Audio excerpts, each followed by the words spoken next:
Hello everyone, welcome to yet another exciting episode of Kalaneca Presents 6 Years and 6 Questions. I am Ramya Rao.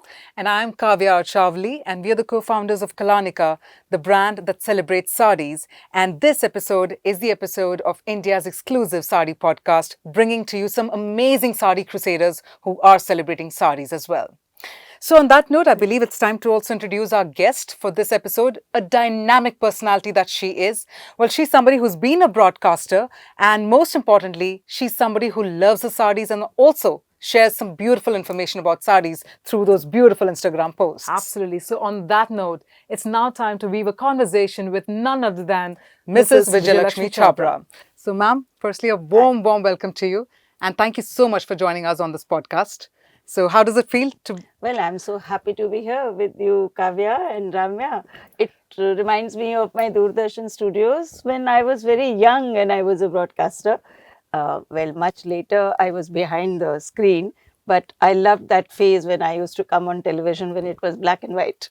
Oh man, that's amazing because, ma'am, it's actually like a nostalgia for all of Absolutely. us. So, well, on that note, let's get the questionnaire started. Yes. And first up, I think we wanted to understand that you managed to reach out with your voice, with your passion, and now with the love for sarees, you're reaching out to so many people.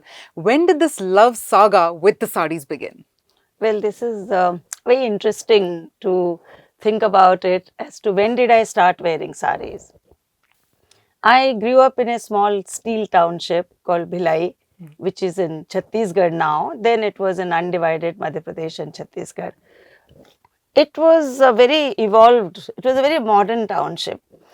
Parents only wanted their children to do well in studies because, the township had only engineers, doctors and shopkeepers and the workers of the township. So, most of my time was, of course, spent concentrating on my studies. I was a good student. I topped Madhya Pradesh board in high school. So, my father decided that I should go to Delhi University and pursue my higher studies. And so, when I reached Delhi, uh, before that, how I looked or what I wore was of no importance because most of the time was spent wearing school dress. And only for a short while in the evening when we met our friends, we changed into some skirt blouse or some chudidar kurta. And people who were a little more fashionable, the girls who were a little more fashionable, I remember those days, they had the sadhana cut, the fringe. And I mean, I never really thought of fashion, to be very honest.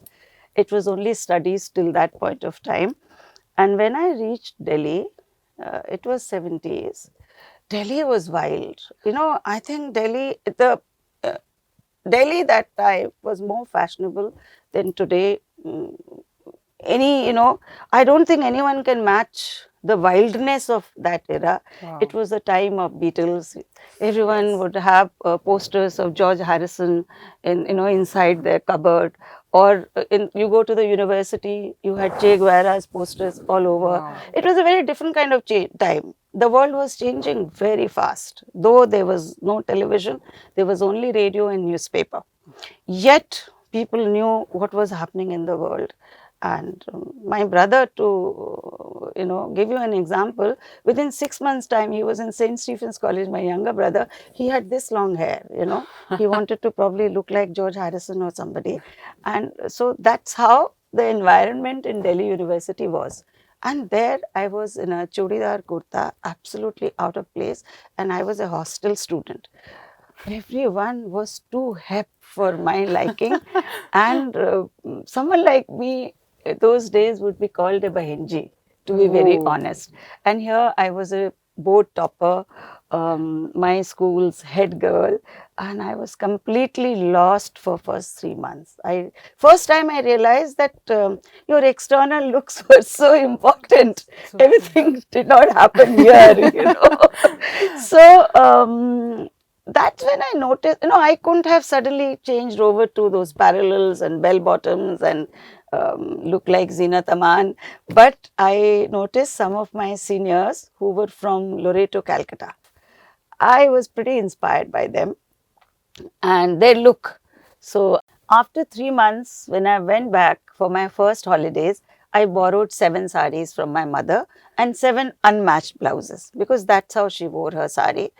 She used to wear chint blouses, and chint was, if you know the whole story of chint, how chint was banned by Britishers because there was so much of demand that they thought Manchester was getting a tough competition from chint, and they just could not make chint, so they banned it. And in English, they started using the word chint as somebody who's lowly, so that people would not use it. But Britishers and the French, they loved chint, and they could not, and they banned it until they learned how to make chint.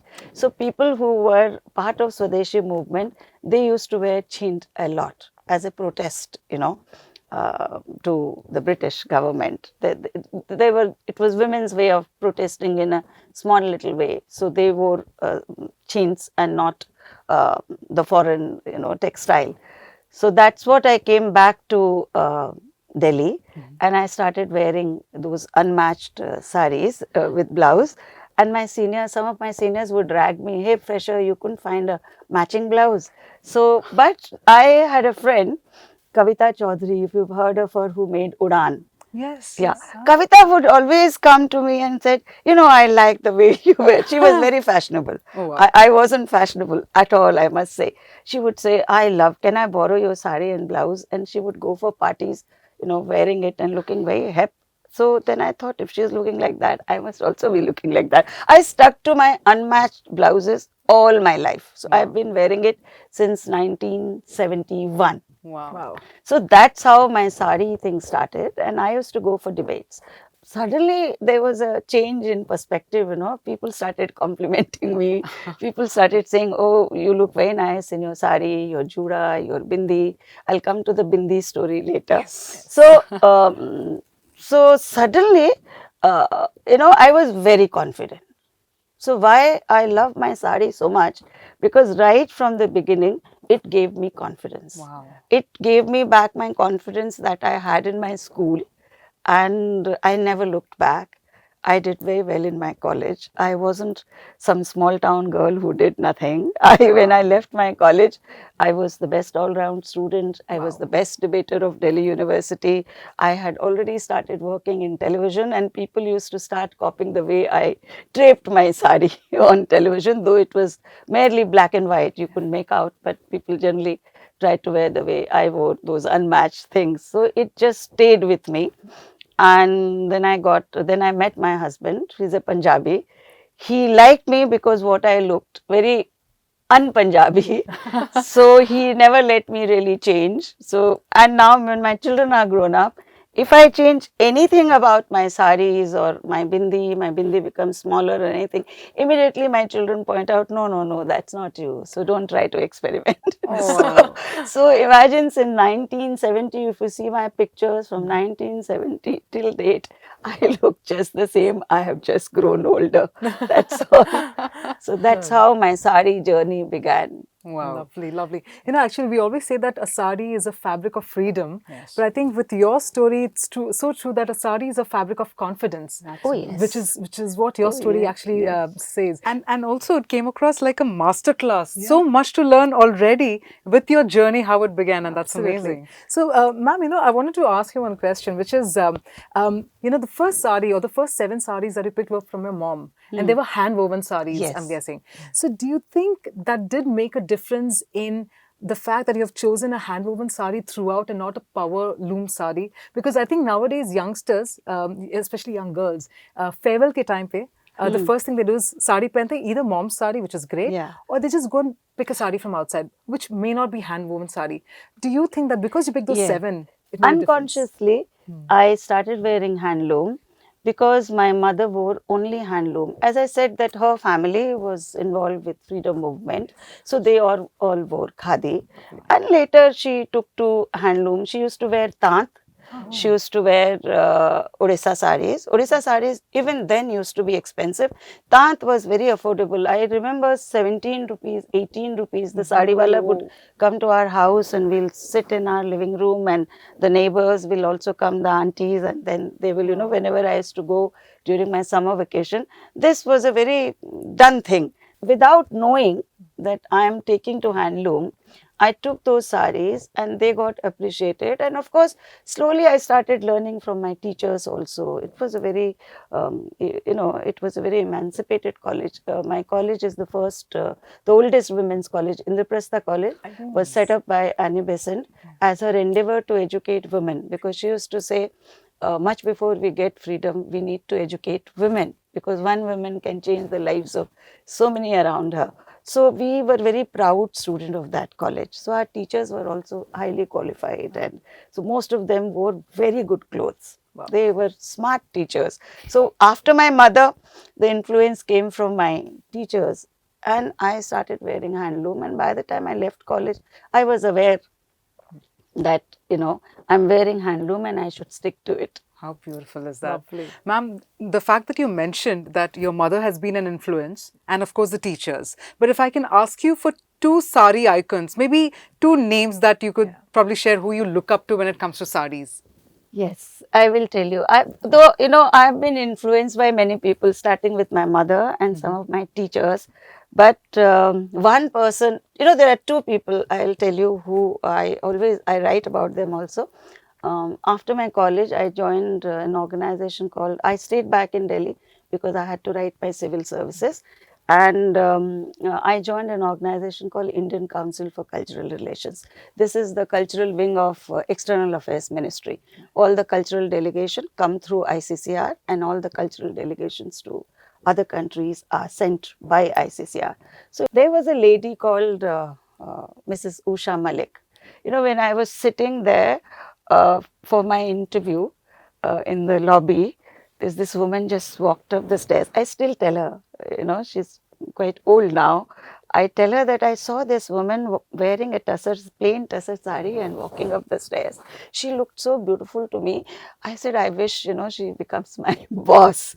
And you trust me, I got selected and I worked under Mrs. Malik. Mrs. Malik was very smart and very well educated. And I learned a lot of things for her besides saris. She wore tussars. Wow. She wore Odisha saris. They were her favorite. And because these are workwear saris, the kanjivarams and the silks are not really workwear saris. Yes, so every day she used to be in tussar. So I learned to wear tussar from Mrs. Malik. Okay, I worked in ICCR for 2 years, but I always wanted to be All India Radio or Doordarshan. All India Radio, to me, when I think back, was the most beautiful place. To me, it was like dreamlike place, that building made by Lutins just next to the Parliament, on the Parliament Street. It was a grand building. So when you walk into it, you, as a very young 25, 26-year-old, you feel you're doing something very important, I had a lady boss called Mrs. Tasneem Fazal. Mrs. Tasneem Fazal's husband much later, also became Bombay's governor, Mr. Fazal. So, Mohammad Fazal. So, Mrs. Fazal used to wear chanderis. Oh. Those days when hardly anybody used to wear chanderis. She wore a chanderi every day. And I learned everything about chanderi from her. She was very fond of me. So she would send the chanderi wala to our house. And I started wearing chanderi much before I was even engaged. So on my engagement, I wore a chanderi sari which was selected by her. So these two women I can never forget. Beside them, of course, because I was working at a place where a lot of people visited, I interviewed a lot more people. I was very influenced by Kapila Vatsya and by, all these arty people who came and visited us. Kapilaji especially, she was a legend. She is still alive and she's a legend. So I sort of try to tell all the sellers on Instagram that you have a great responsibility. You can't give wrong information. I get very irked when I read something which is not correct or which is just hyped up to sell a sari and to increase the price. I feel that all the sellers have a great responsibility to educate people. It's a job, because that poor salesman who used to be at the counter, I have learned everything from them. I haven't gone to a design school or to NIFT or to anywhere. It's all knowledge gained while buying a sari. Yes.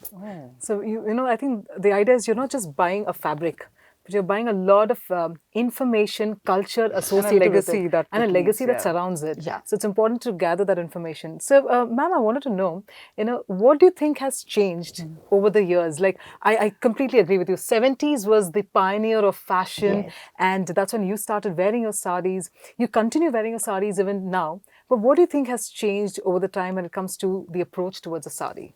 Earlier, it was taken for granted that if you are in a senior position, you are working in a good office, you are bound to wear a sari. And if you are an officer, you are bound to wear a sari. In All India Radio and Doordarshan, I don't think anybody above, as a producer or a program executive could think of wearing anything else. Only um, at the level of clerical level, I think those women draped, they came in a salwar kameez or westerns anybody hardly wore, especially in government offices.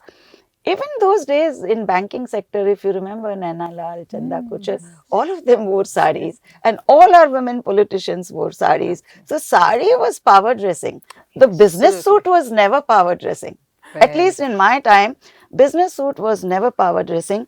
And I don't think even now business suit is power dressing, because whenever I went for international conferences, my experience that, because I always wore saris everywhere, and I went for lots of conferences, and it was international, broadcasters from all over the world used to be there.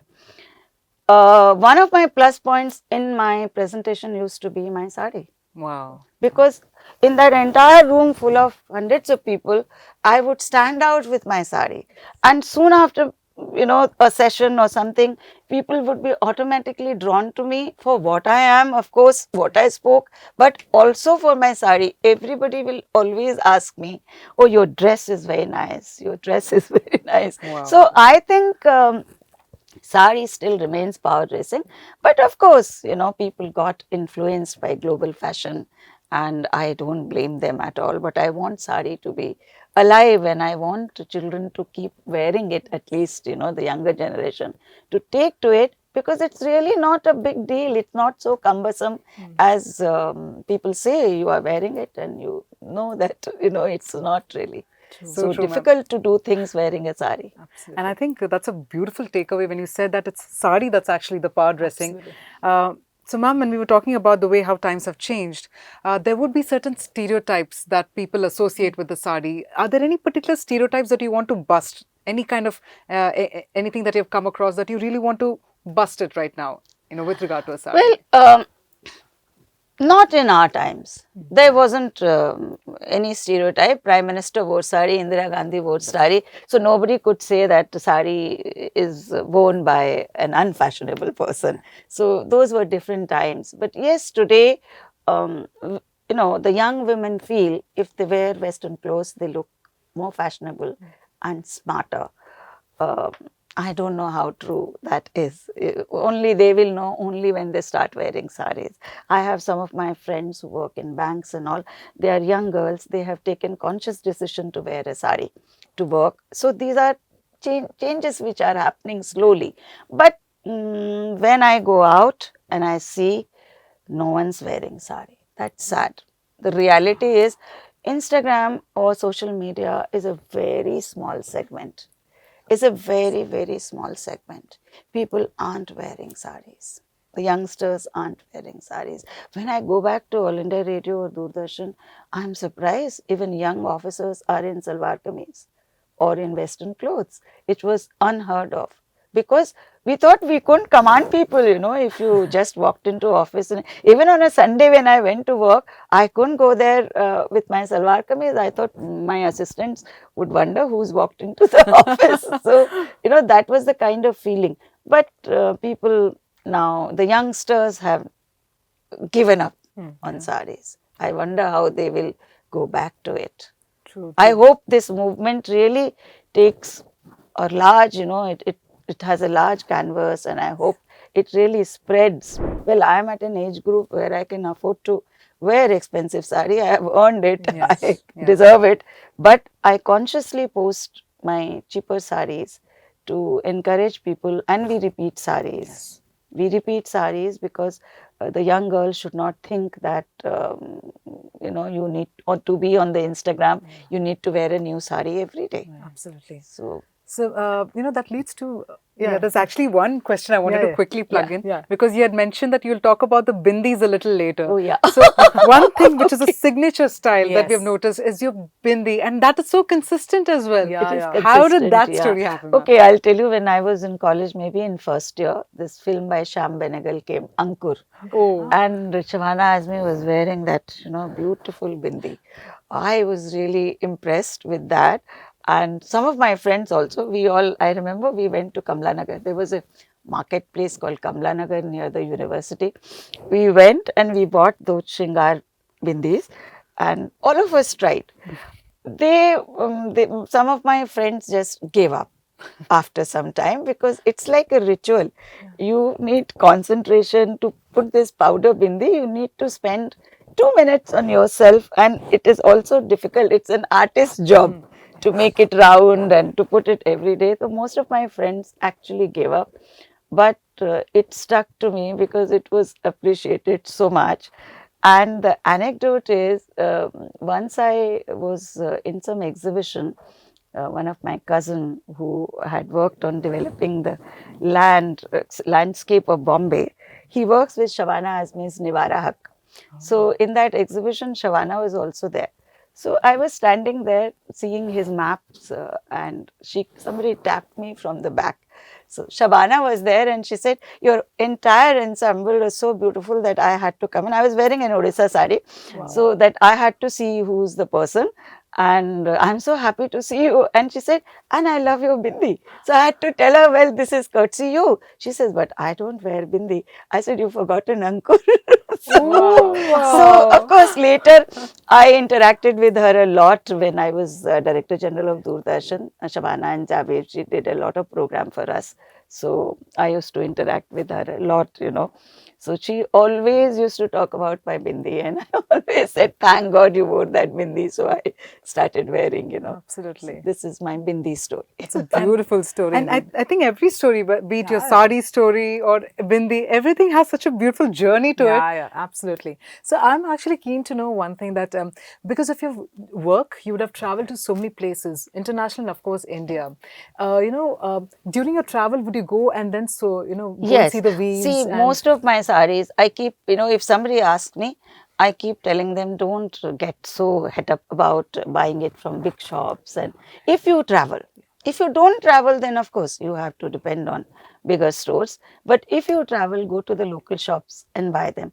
I used to travel extensively because I was in charge of various regions. At one point, I was looking after Western, sometimes Eastern region. So we used to have our coordination meetings every 3 months. So if I went to, let's say, Bhuj, I will obviously go and look for, if I went to Ratnagiri, I would go there. And I've written various stories, what I bought, which sari I bought from during which trip and why I bought that sari.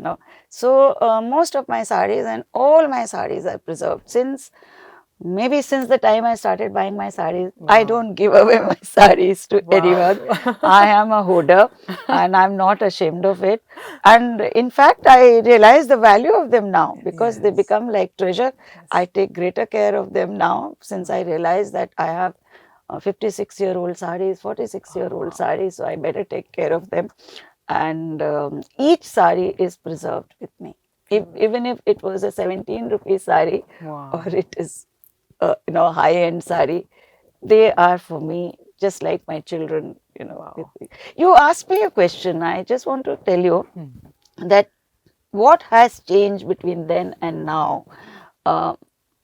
Today when I write about my sari and post my sari, there is instant appreciation in terms of likes, in terms of interaction. But it was not like that when I was younger, but I always got appreciated. I always got, it was not like my children sometimes ask that, did you think wearing a sari that you're going to look nice and you're going to go to work? You were so busy doing it, so busy in your things, but did you? I said, yes, every morning I thought that I must look good. because people used to appreciate. I'll tell you some interesting things. Like once I was recording Gulzarji, R.D. Burman and Asha Bhosle for a program for Vivid Bharati. All three of them, the composer, the singer, the writer. It was a wonderful series we did with them, and we recorded them for 3 days. So on third day, he came to me and he said that and he is such a quiet person and he's a big man. I was a very young station director at that time. He said, I must tell you, आपके कपड़े बहुत अच्छे होते हैं और आपकी जुबान बहुत अच्छी है. That was the most precious compliment I ever got. So like that, wherever I went, every day in my bus, in my train, ordinary people would compliment me. The best thing was when we took our flights, Indian Airlines or Jet. Air hostesses would always come and compliment, and I'll feel very happy. And my husband will say, don't, feel so proud of yourself, because they are trained to say this. I said, okay, fine. If they are trained to please their J-class customers, so it's okay. So on it, one of those days when the air hostess in an Indian airline flight had complimented me, and my husband just said, ठीक है, कोई बात नहीं. When we stood up, Najma Heptullah was standing just behind us, and my husband was standing behind me, she was standing behind him. So she said, excuse me, to my husband and told me, I have been watching, you're wearing a very nice sari and you look very nice. So I looked at my husband that nobody has trained her to give me this compliment. So, sarees were always complimented, not in thousands and millions of likes and others, but if you wore a saree decently and if your choice was good, it was always complimented. Lovely. Wow. So maybe we would want to know about the saree that you're wearing today. Yeah, this is interesting. This is a Santhal saree. Actually, the tribals, when they wore it, it used to be a shorter saree, length and width both, probably a 3.5 meter saree. I have not worn that saree ever, but I have seen the girl who worked for my parents from Bolangir, they used to wear these kind of sarees. But these sarees are now revived in different clusters of Mayurbhanj, and they are weaving it. I bought this saree. I love tussar, so this had the best combination for me, red and this color. Unfortunately, I was wearing it on a rainy day in Delhi. So when I got down from my car, it bled. Oh. And I was so sad about it. I got dry clean, but still there were patches, little dots, and I knew I couldn't wear it. So I was telling Chinna, because I had just collected that sari, or Chinna said, I will collect the sari. She collected and she told me that, oh, there are spots in it. So I said, oh, very sad, I use this sari for my lectures also, because this is the only tribal, Santhal sari I have. I said, very sad, and anyway, I'll use it for my lecture demonstration. She said, no, there is a boy who's a challenge boy, but he does block printing. So I'll get it printed. So she got this sari printed. And it's become so beautiful now. It's become so beautiful. This print across the sari? Yeah, yes. She's got it printed. And so these are beautiful things about saris, It's so nice to hear the stories of saris and your friendship. And so she got it printed. Chinna is my very old friend. Her husband Vinod was with me in college. He was my friend, and then Chinna became. And when the sari thing happened, we became really close. I meet her more than I meet Vinod now. In fact, we had featured Chinna Dua ma'am as well on the podcast. It was more of an audio podcast. Yeah. But as I was telling you earlier as well, I think some of you as crusaders are so beautiful. Yeah. It's not just the Instagram post, but when you meet in real, the aura has just magnified 100 times. And I think even it might be Instagram, but you're actually doing you're unknowingly actually bringing a lot more people to know about a sari, just beyond that ek fabric hai. Beyond that, just giving more information, which is, I think, beautiful. So I write about saris because I just got into social media accidentally, because I had just retired. Somebody made me a member of one of the sari groups, and I saw pictures of people in saris without anything about saris. So my friend was running that portal, and she said, why don't you post? I said, but I can't post like this, I need to write something. She said, okay, you write. So I started writing, and soon I realized people were appreciating, and others who had writing abilities started writing. Wow. Then slowly, my children noticed that I was writing and all. So my son and daughter suggested, and I had made lots of young friends, and I used to enjoy their company. So they said, since you like younger people so much, why don't you join Instagram? That's much better. So they opened my page, and I started writing for Instagram. But from day one, by that time, I was aware that people read my post because of what I write there, not because I'm a young girl and they come to see my picture. And there is amazing interaction on my page, which really inspires me every day.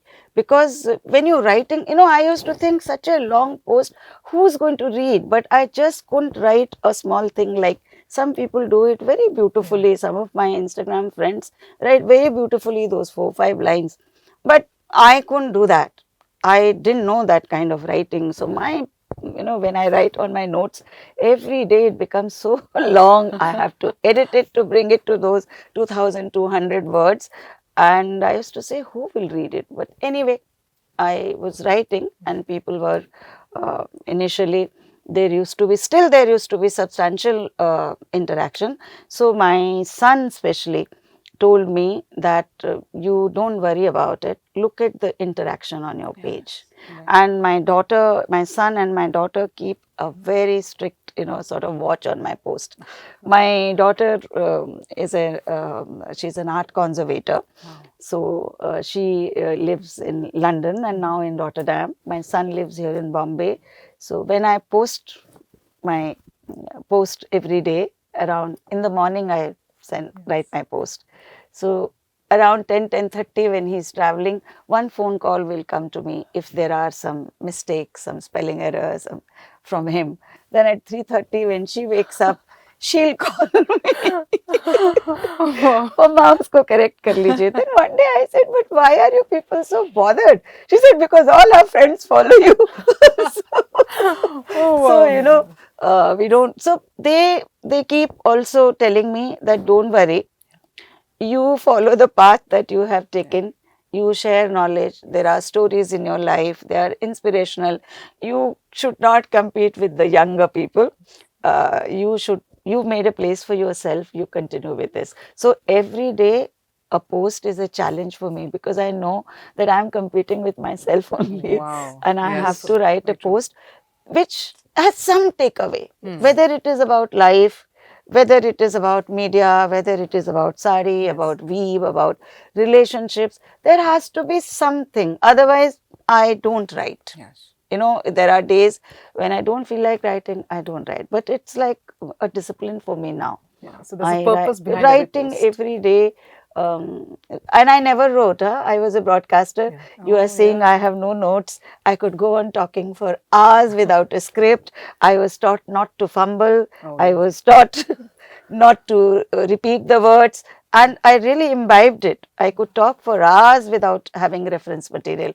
But my husband always told me, you must write, you must write. I never wrote. But Instagram and social media happened, and I'm really loving it, Whatever is inside me, it's expressing it in so many words. It's therapeutic for me also. That's so refreshing to actually hear from you, ma'am, because while Instagram has been all about pictures and all, the way you've shared information, I think you have embraced it as well. So absolutely. I think this has been more like a masterclass for us as well, on the sarees, on the weaves as well. And I think this has been a beautiful episode and a beautiful memory for us as well. Absolutely. So well, on that note, I think it's time to call it a wrap, though we don't feel like. Yeah, ma'am. But I think we will have another season for sure, wherein we will have another episode wherein we can talk more about, because the kind of passion and love with the way you speak about sarees. Purpose. Yes. And I think that's one thing that you're also sharing with every one of us, that there needs to be a purpose behind a post or a saree, because without that purpose, then it just becomes a blank. Yes, purpose is a must. I want to tell you this. that my father recently passed away. Most of the things about Odisha sarees I have learned from him, just listening to him. He was a great patron of his state, and we were staying away from Odisha, so he used to do a lot of things for his state. So he was forever would be talking about handloom and dance, and so I learned listening to him. When he passed away, I had gone to Bhilai. I did not write for about 10-15 days, and obviously I didn't feel like writing. After the 11th day function, there was a young journalist who had written a very good piece on my father's contribution to the steel plant. He's one of the first engineers of the steel plant. So I called him up to thank him that you've done a good job. He said, you don't remember I had done a piece on you when you became Director General, but I could not interview you because you were not talking to press, but I spoke to your father and your brother and wrote. So he said, I run a journalism institute here. I want you to come and give a lecture. So I couldn't have because my flight was the next day. He said, okay, मैं बच्चों को आपके घर लेके आ जाता हूँ. So I was wondering in my mother's living room, my grieving mother, my relatives walking in and out. And I just walked out. I was telling him it's not possible. And I just walked out and I saw that, the tent was still there and everything was still there because people used to come and carpet it. Very nice shamiana my brother had put. Oh, I said 30 chairs are also here and you can bring as many students. Of course, I talked about media to them. They wanted a lecture on media.